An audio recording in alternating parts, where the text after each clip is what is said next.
I played several games from designer Arvid Fuller, and in general, I'm a big fan of his work. Take, Monasterium Pagoda, and the game I'm talking about today, Glory Islands, have all been hits for me. And what's interesting when you look at these four games is that they don't really share much in terms of their mechanisms or their settings at all. What they share is interactivity. Fuller's designs, at least the ones that I've played, all have the hallmark of old school German designs, or at least what I think of as their hallmark. And that's interactivity, where we have a shared game space and where my choices affect what you can do. We don't have our own individual spaces, and we have light interaction or drafting, nothing like that. Instead, what I do is going to affect your scoring possibilities and vice versa. So you're always paying attention to what other people are doing and trying to second guess them and outplay them in terms of what you can make happen on the board. Let's see how Glory Islands works. Here are the components of Glory Islands set up for a 4-player game on one side of the double-sided game board. The other side of the game board has a small rules tweak, something extra, but the rules are otherwise the same for both sides. You are trying to gain as much glory as possible by sailing your pirate ship around these islands and doing smart things with your pirate crew in order to collect glory. Each round of the game, each player is going to choose one of their cards in hand. You have 6 nearly identical cards, and after everyone has chosen their card, you reveal them simultaneously. And the first thing you do is spend your sail points as indicated on the card. So that middle number there shows you how many sail points you spend. So the green player spends 7, the blue 5, yellow 3, and red 2. Okay, the one card is only 1. The more sail points you spend, well, the fewer points you are going to gain at the end of the game, because whatever your sail value is, you get that many points or lose that many points because the value turns negative after a while. And while the spaces initially drop 1 by 1, they start dropping by 2s and 3s when you get into the negatives. The value of playing a higher card is that you get to go earlier in the turn. So the player who played 5, me, goes first. The action allowed by the 5 card, you get to move your ship up to 5 spaces and drop off a pirate within 5 spaces of your ship. So I can move here, drop off a pirate on this treasure chest. The action of the treasure chest is you reach into the bag, draw 2 treasure chest tiles, and keep one of them. They are in 5 different colors, and you want to collect as many colors as you can, and you can score multiple sets at game's end. The 5 lets you stop and drop off a pirate, and then you continue moving and drop off another pirate, again within 5 spaces of your ship, which in this case means anywhere in that column, or that diagonal, or that row, wherever you stop. If you place a pirate on a barrel, you get a barrel from the reserve. You can have at most 3 barrels, and you use barrels for different purposes. They're worth a point at the end of the game, but you probably want to spend them to do something better than just sit on a barrel. So the next player goes. They have a 4. They can move their ship up to 4 spaces. They can then place a pirate within 4 spaces of their ship. So this player could go here and then place a pirate down here. Anywhere in this range. They can place anywhere in this range, except each space can have at most 1 pirate, so these are off limits. But otherwise it has this space available in which to place a pirate.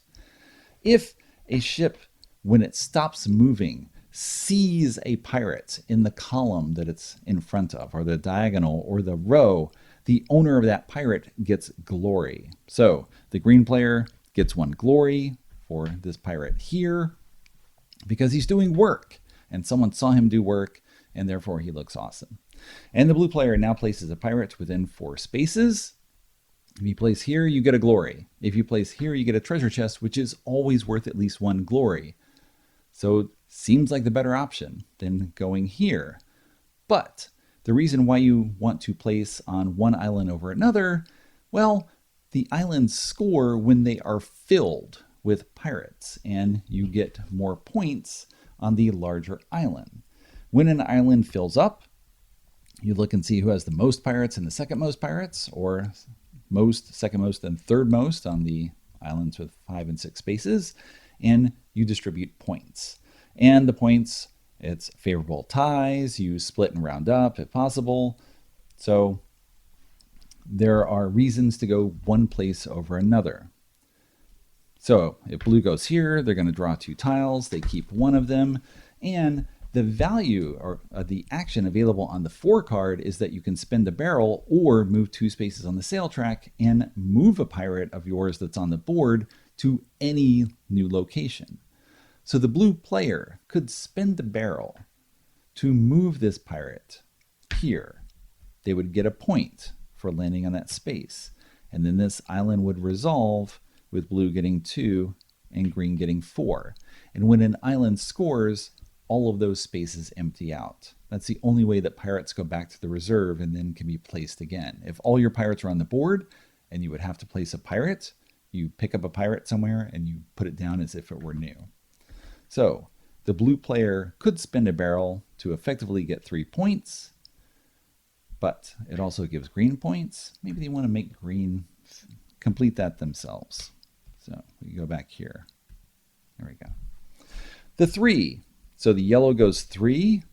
If they go here, green's going to get a point. Maybe they don't want to do that. Maybe they'd rather go here to avoid giving away free points.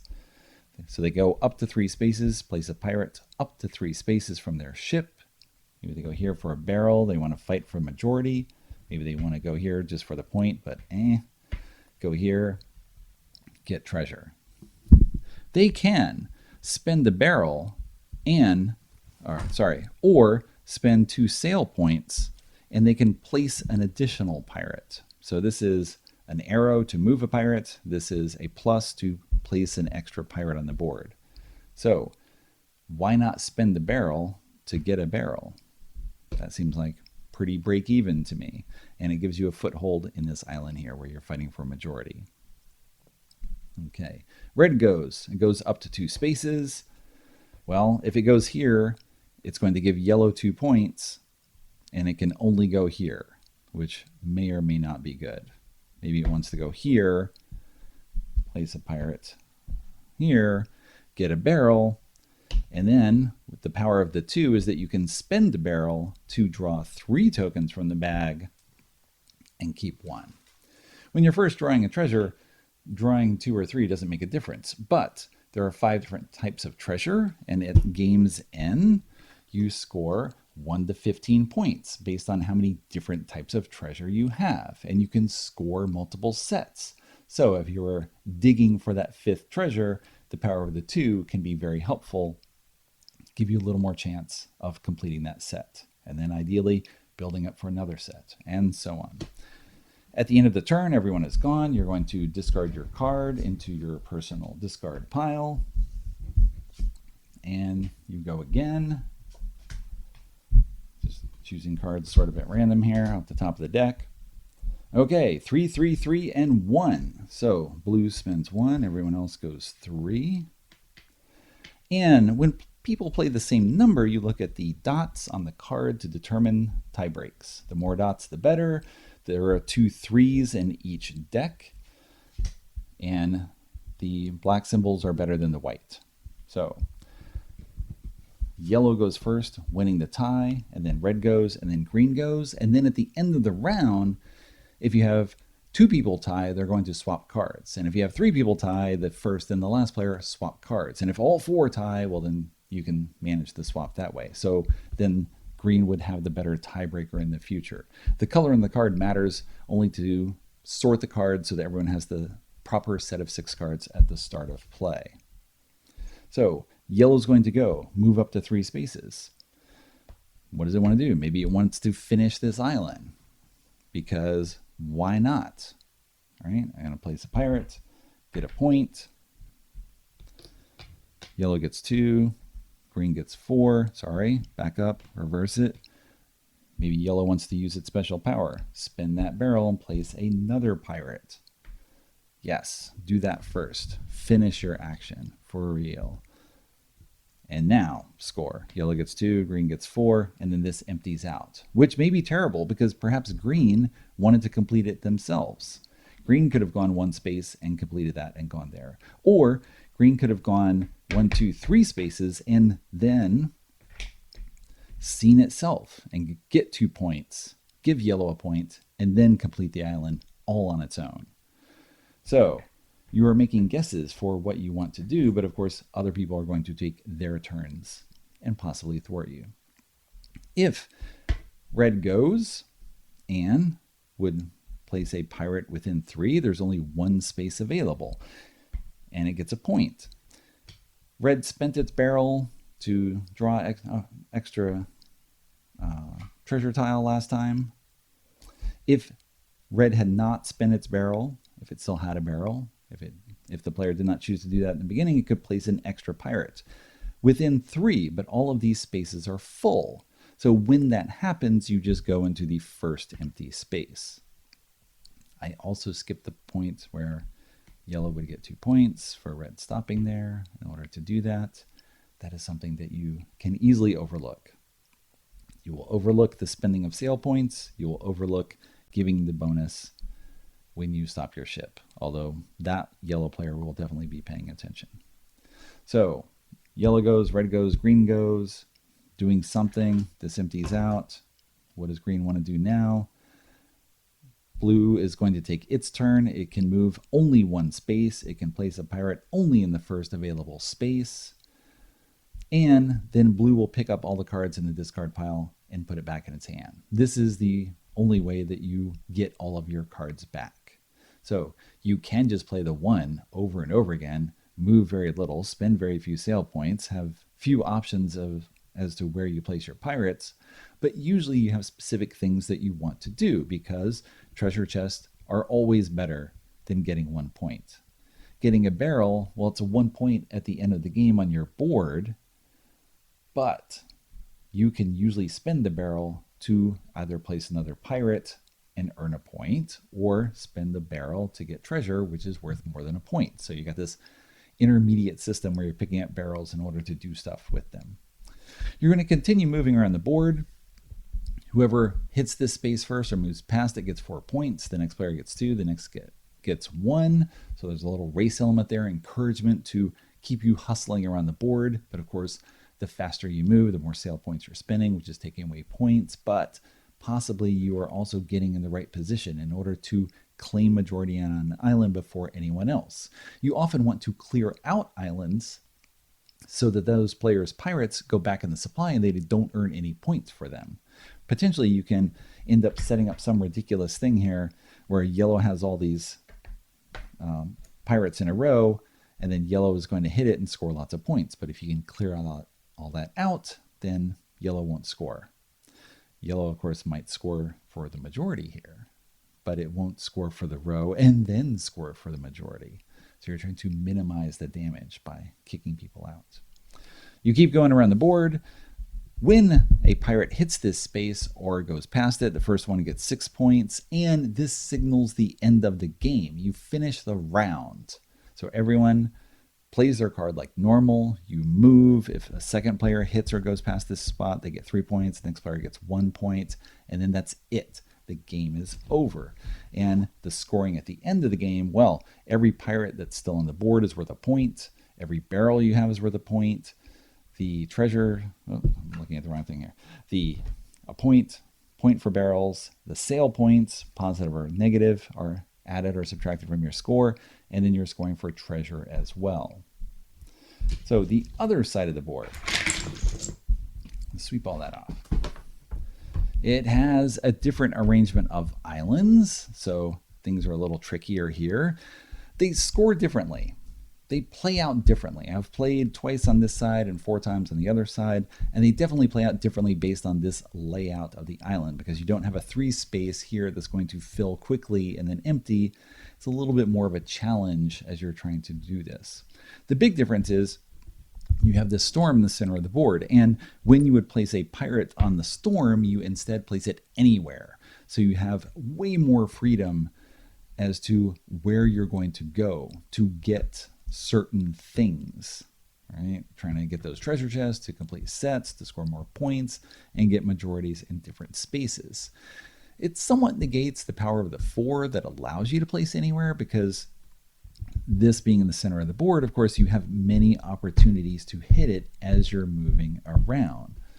So there's a lot of freewheeling, but you can anticipate that other people are going to do that. And if you think someone is going to move their ship to hit in the middle, maybe you're going to put pirates there. So then they're going to score. They're going to put them on the diagonal. So people will see them more and you will keep scoring. There's an additional reason to fight on the diagonals, because if you want, you can use mini expansion for the game. There's 10 tokens with values from 1 to 4 on them. If on a turn, this is optional expansion if you want to use it, if you end your movement, final movement here, that is with a 5, you have to end here. You can't stop and then go past it. You look at these and you keep one of them. And if you have a barrel, you can spend the barrel to keep a second token. If there's no tokens left when you arrive, well, you get nothing. But knowing these tokens are here, that again gives you an incentive to fight to place people on the diagonals and also to move people out of the diagonals so they don't keep scoring. Yes. Okay. So there's both sides of the game board. There's the additional token expansion. Now you know the rules for how to play. I've played Glory Island 6 times so far in a review copy from Rio Grande Games with all player counts 2, 3, and 4. I'll talk about the 2-player game in a little bit. It's somewhat different. The 3 and 4-player games are roughly the same, but I found the 4-player games more enjoyable because there is more competition and more fighting for pretty much everything. You have people fighting to get the majority on the island. You're trying to take particular spaces. You are trying to avoid seeing other people's pirates because, of course, you get them glory. You want them to see you. There's just more going on and more things that you're fighting over. There are spaces that fill up, so the 1s and the 2s, which initially only get you at the beginning, they can shoot you across the board just because all of those spaces are full. So there's more dynamic action in what is happening in the game. There is more to consider when you're deciding what to play based on what you think other people are going to do. You can try to track the cards that everyone has played and know that someone has played a 2 and a 3. So, okay, they're going to do 1, 3, or 5. Going to keep that into account. That's sometimes meaningful and it's sometimes helpful, and possibly if I were a bit more methodical in doing that, that would be helpful, but I tend to play more by the gut and what I think you're going to do rather than what I know will get you absolutely the most points. I'm not playing to count what everyone is doing, but just going more on gut and trying to do things. And I find the game incredibly entertaining because this style of play really suits me well. The interactive nature of everything, where there's a lot to think about in a very short time span. It's a highly tactical game in that you may have difficulties having a strategy for what you're trying to do over the entire course of the game. You're going to, you know that you can only go up to 5 spaces on your next turn. You know everyone else can do the same. So you're trying to look at what could possibly happen and then figure out where you want to go in that space. Maybe you have something you want to do, and hopefully no one else will beat you to that, whatever it happens to be. There will be competition for the bonus at the corner of the board, for the tiles in the mini expansion if you're using that to fill a space in order to complete the island. There is a slight bit of wonkiness to the scoring on the island. If there is a tie for first place across the board. So for example, on the 3 square island, if there are 3 different colors in there, everyone has now tied for first. So you add up the available points, 4 and 2, split them evenly so everyone gets 2 points, and then whichever one of those 3 people triggered the scoring gets a bonus point. It's a little fiddly rule that I imagine was put in place to incentivize people to close the island. Otherwise, why would you want to do that? Why am I going to place something on an island and close it off if it just gives other people the same number of points that I get? No, so we dangle 1 extra glory point in front of you in order to give you a reason to go there. So that could happen with the 6 size island. If 3 people have 2 pirates, or 2 people have 3 pirates, or the 4-size island, 1 of each, or 2 and 2. So it's a little fiddly rule that comes up, I think, twice over the 6 games we played. You just gotta remember that little extra detail. That's like my one thing that I would love to shave off, but I understand the reason why it's there. Okay, that was a small diversion. But in general, the whole nature of gameplay really engages me because you're looking ahead this turn and then possibly next turn, trying to set up what could happen. If I go here, this will put this many pirates on the island, and then I could close that off on the next turn, or maybe I give someone else an incentive to close it off. You already have 2 spaces on that 4-square island. I put one of my guys in, and I hope that you will finish it off. So sure, you'll get the first place, but you spent 3 pirates to make that happen. I spent only 1 to get second place points, and ideally I make out well while also placing my pirates somewhere else. Hopefully people seeing them. It's all little details for what is taking place with a point here and a point there. But it's not the point so much as the sensation of guessing correctly, for intuiting what you think other people are going to do and using that to your advantage with what you do. And it may or may not work out. So I find that just an incredibly engaging experience. The sale points add a little twist because the first time that people play, it's hard to gauge how many sale points. What is a sale point worth? I mean, it's 1 point every time you play a card, every time you drop down, and then it starts being 2 points as you get into the negatives. So what are you doing to make up for that cost? Is this little running clock in the background, the taxi meter that just keeps going? And at the end of the game, we've had situations where someone was in the -10, but so they dropped back a lot, but they had collected so much treasure, they just sprang right back up pretty much where they were. So it's paid off really well. The very first game that we played, I think we finished 63, 62, 61, 60. So we were all sort of doing the same in terms of the value of things. Although one of those players had a -10 sale and then bounced back up with this huge set. So we weren't taking all the same results, but we all ended up in par. And the winning score on the basic side of the board without the little mini expansion has always been in like the low 60s range. So I don't know if we can do better than what we're doing, or just that's it. That's where you're going to hit, and you just want to squeeze out those little extra points as much as you can, where you don't want a barrel left over because it's a point on your ship, but it's worth more by doing something else with a barrel. A pirate on the board is worth a point, but if you got a majority scoring, it's worth more than a point. So you want to finish that island. You've got that incentive, just as you have an incentive not to finish other islands that other people are trying to do. So the 3-player game loses a bit of that because now there's only 3 of you fighting for space, and islands don't fill up as quickly, which means they don't empty. So pirates just get stranded as you're going around the board, because once you hit that second half of the board, it's harder to place people on the far side of the board unless you're playing with the storm, you're using the 4 power, which people did not use that much, or you're doing high numbers and you can just jump all the way across the board with a 5. So there was less interactivity, less dynamic action, just less stuff, because there were fewer people doing things in the same space, and you're just moving on and getting to a point where now it's fresh ground where no one is. So 4-player seems optimal. 3-player is good, but not as good as 4. And the 2-player game throws a little curveball at you. So let me show how that works. Now we're set up for a 2-player game on the side of the game board with a storm.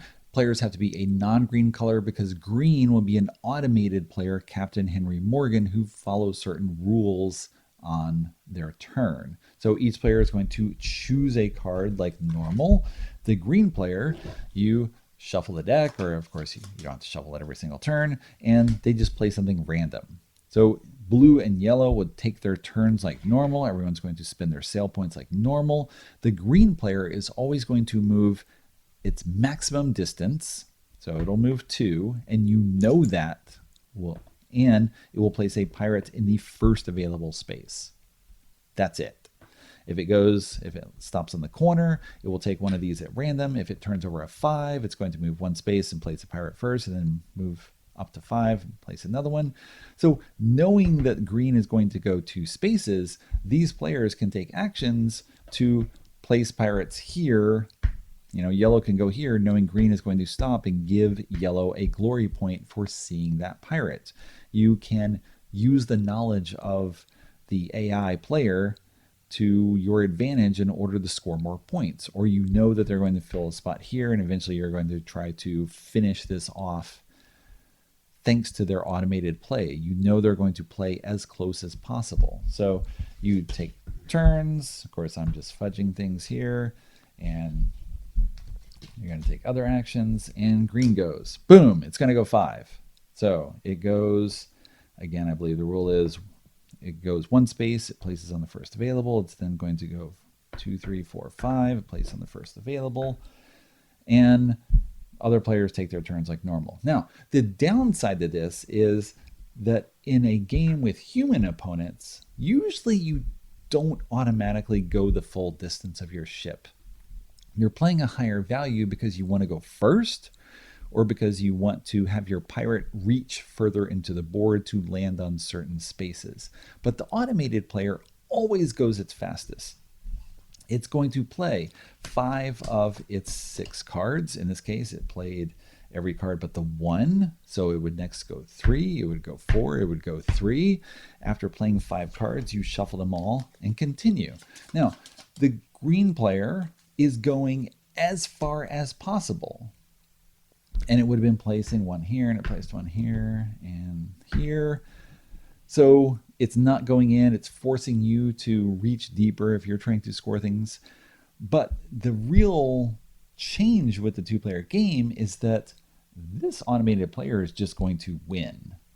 There's almost no chance of you beating the green player to the finish line. And it's not that you necessarily want to, because to do that, you would have to be definitely playing the 5, 4, 3, and then a 1 to pick it up again, a 5, 4, 1, 5, 4, 1, something like that, and just hope that the green player has the 1 show up every single time it goes through the deck, and then you can beat it. So the game ends somewhat prematurely. So I believe I played 2 2-player games, and both of them, the green player ended and the other players were like here. We hadn't even got around to fighting over this part of the board. So the gameplay felt emptier. When we were playing with human players, there's always sort of fights over here, and you're trying to get majorities. And once you get someone to this spot, you know that they can play a 5 in the game by hitting this point, but you don't know whether they're actually going to do that. Will that be an advantage to them to end the game at that point? Not necessarily. So you're now making choices based on what you think they're going to do, and all of that choice is just gone in the 2-player game, because if they turn over a 5, then it's going to end, and if not, it's not. And so now it's just a probability exercise rather than thinking about what someone is actually going to do, the choices they're going to make.